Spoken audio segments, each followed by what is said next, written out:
and welcome to Let's Make It Vegan. I'm Chef Fred, and today we're going to work on a legume burger. What's a legume burger? Basically, it's my version of a veggie burger. And one of the reasons that I came up with this was fairly recently my wife and I were out trying out some local restaurants and came up with just basically our normal circumstances of having really nothing to choose from to eat. They've got your normal commercial burger made from your big companies that are normally doing your imitation actual meat burgers, and a veggie burger, which is just as far as I'm concerned, a compost patty of a lot of different veggies. You can visibly see corn, beans, other things in it. Not real appetizing and not very tasty. So one of the things that I wanted to do today was actually work on something that was a little bit different and enable us to have a decent burger without getting all the processed fake meat that's all available out there. I'm trying, like a lot of vegans, vegetarians out there, to concentrate on a little less processed, less chemicals, those kind of things. So something that I wanted to do was come up with a kind of burger that was not only tasty but full of protein without all the processed kind of things that we're used to. So honestly, this is my first go at it. We're gonna see how it works out, but I've done some different things previously and I've kind of put together some stuff in my mind in order to possibly create a really good burger. And I'll go over with you what I'm actually going to do with that. As far as what I'm calling our legume burger, I'm starting out with lentils. This was 1 cup of dry lentils that I cooked. 1 cup of dry lentils will yield about 2 to 2.5 cups of cooked lentils, and that's basically what we have here.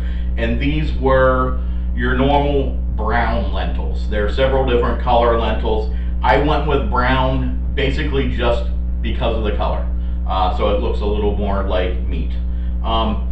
I did not just cook them in plain water. I did cook them in a vegan version of a beef kind of broth stock. This time I used the Better Than Bouillon vegan beef. There's several different kinds out there, several that are available at Oriental stores. Also, you have seen me use the Marmite. Whatever you can get your hands on, or if you have the availability like I do and can get your hands on several different ones, whatever your favorite is. But I just wanted to get some beef flavor cooked into the lentils.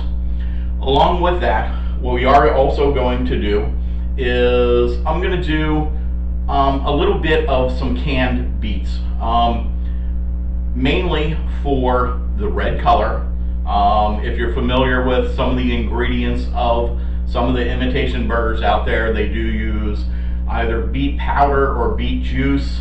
One of the easier ways to come about that is I've discovered just regular old canned beets, and I'm not going to do like the whole can or anything, probably maybe a 1/2 cup to a 1/4 cup of the beets in order to bring in some red color and some more moisture. So we've got our beets here.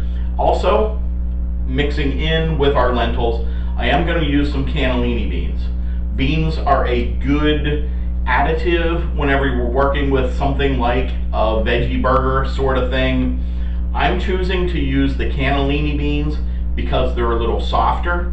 A lot of people do use the chickpeas or garbanzo beans.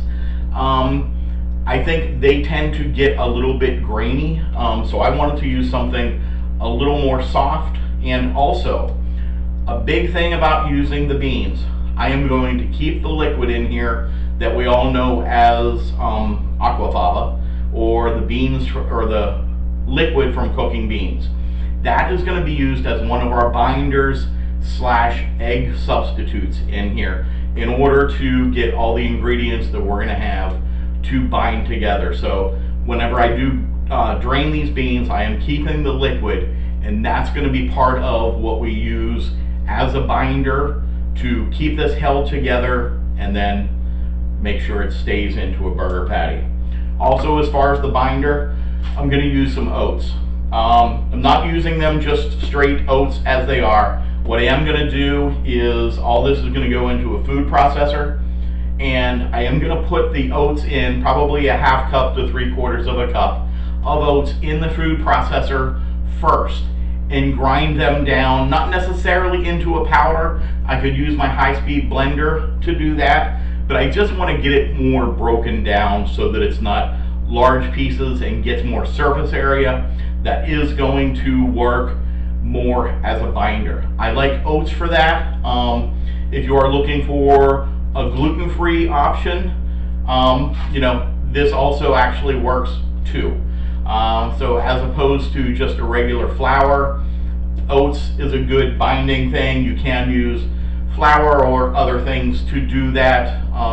Hopefully the oats works out really well for us in that. And it's, as being not a complete powder, I think it's going to have a little more gooiness and binding texture in there. So these guys, as I explained, we're going to put in food processor, get it all mixed up. As far as other liquid in there, if I need some other liquid, I'll probably try a little bit of the beet juice that I'll keep from the beets. And I will let you know how much of all these ingredients I actually do put in here. I'll keep track. The main thing whenever we're doing something like this is to get the texture that we're looking for, that not only holds together and combines into a patty, but also, gets you the density and the kind of things that you want to see with enough moisture so that it's just not a dry sort of patty. So, like I said, this is my first time at this. We'll be doing it together, but I will let you know the kind of quantities. Also, along with this, just figured I'd show you. Earlier this morning, I actually made these rolls from scratch. Very, very easy, simple, not difficult to do. As you see, got these guys here. Did them from scratch, 100% whole wheat flour. This was a whole wheat bread flour that I did get through Misfits Market, and I've had a couple videos showing the Misfits Markets, and I did have I still do have a discount code that we'll put on the bottom in here. But Misfits Markets not only is doing all the fruits and vegetables, but they are having some other different items that they make available. This flour was wonderful. It's a non-GMO, completely organic bread flour, 100% whole wheat. The ingredients in this was really, really simple. Basically, water, yeast. I used a little bit of a maple flavored agave in there too, just add a little bit of sweetness.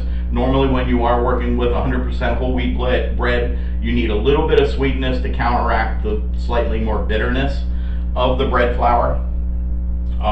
But it's basically just, got those guys together, used 3 cups of flour, a cup and a little bit more of the water, bloomed the yeast in some warm water, got it all put together, and we came up with these guys. I did make 6 of them.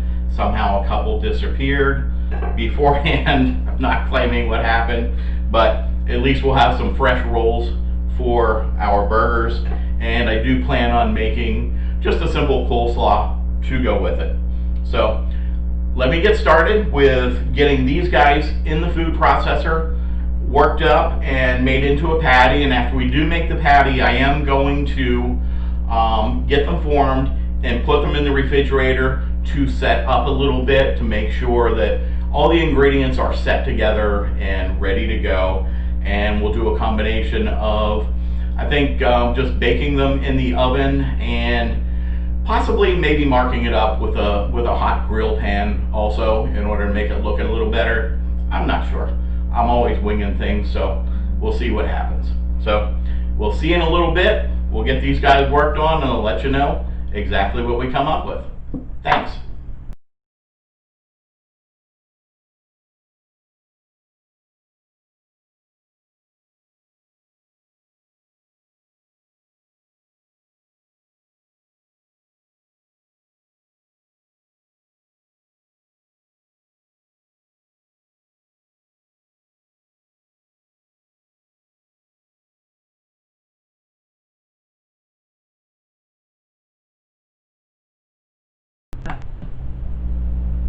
Okay guys, welcome back.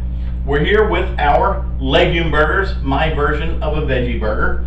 And we've got, of course, our homemade buns that we talked about before. 100% whole wheat, made from scratch, no preservatives, just a basic dough recipe with, of course, your whole wheat flour, water, yeast, a little bit of agave flavored maple syrup that we also used in the dressing for our coleslaw. Just a basic coleslaw. Use whatever you like.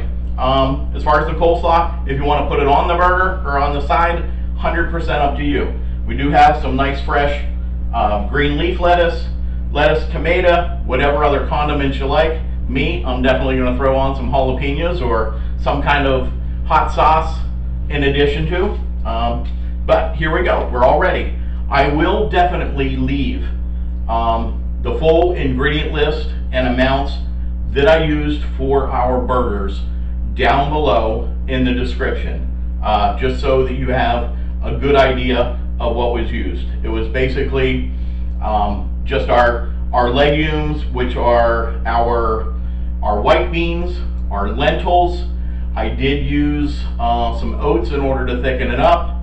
I did use the liquid from our white beans as far as a thickener, and I did a little bit later, in order to thicken it up a little more, add a little bit more flour just to get it binded up a little bit, and of course our beets, probably about a half a cup of already cooked beets. As I said, down below in the description you'll get the whole thing. So as far as just like getting this guy plated up, just like you would with a regular burger, we've got our burger right here ready to go, nice and big. We've got lettuce, tomato, put some tomato slices on here, get some onion slices, however much you like. Got some lettuce,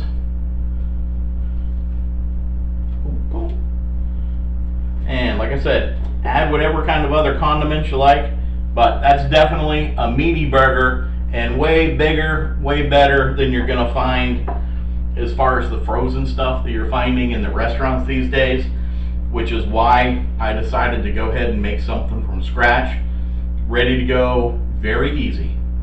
I thank you for joining me today, and as always, like, subscribe. In the comments, let me know the kind of things that you're looking for. I just came up with this by, of course, as I said earlier, just being a little upset about not being able to go out to a restaurant and find anything decent. So wanted to show you an easy way to put together your own protein packed burger. Like, subscribe, tell your friends, and join me in another few days for another recipe. Thanks a lot.